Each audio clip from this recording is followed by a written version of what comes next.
पप्पू यादव जिंदाबाद जिंदाबाद जिंदाबाद, भाई दिनेश जिंदाबाद जिंदाबाद जिंदाबाद, चंद्रशेखर आजाद जिंदाबाद जिंदाबाद जिंदाबाद, जगदीशपुर के जनता जिंदाबाद जिंदाबाद जिंदाबाद। म्यूजिक बाय डीके दीवाना, डीके दीवाना, डीके दीवाना। कैची छापना निशान भुलाए के बा, पप्पू भैया के सीएम बनावे के बा, बुझने जा।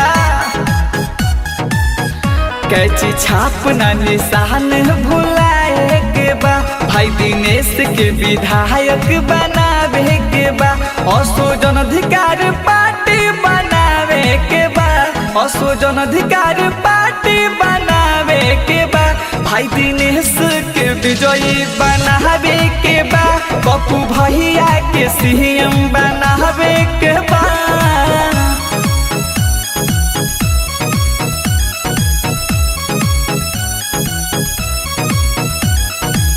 Music by Shyam Dubey.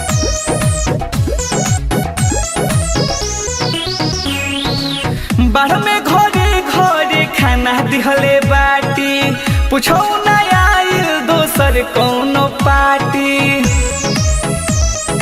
ए भैया लो, बाढ़ में घरे घरे खाना दिहले बाटी, पूछो ना आइल दोसर कौनो पार्टी। करो वादा केहू के दिल ना दुखावे के बा, करो वादा केहू के दिल ना दुखावे के बा, पप्पू भैया के सीएम बनावे के बा, भाई दिनेश के अब के जितावे के बा।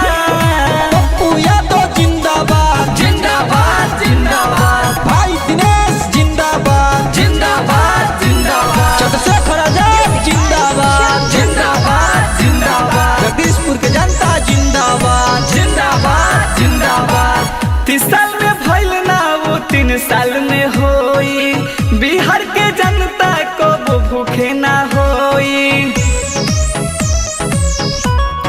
हाँ हाँ, 30 साल में भइल ना वो 3 साल में होई, बिहार के जनता को वो ना भूखे रोई। कहे यादो टुन टुन रितस ना भुलाए के बा, कहे डीके दीवाना निर्मल ना भुलाए के बा, भाई दिनेश के विजयी बनावे के बा, पप्पू भैया के सीएम बनावे के बा। कैची छापना निशान भुलाए के बा, भाई दिनेश के विधायक बनावे के बा, असो जन अधिकार पार्टी बनावे के बा, असो जन अधिकार पार्टी बनावे के बा, पप्पू भैया के सीएम बनावे के बा, भाई दिनेश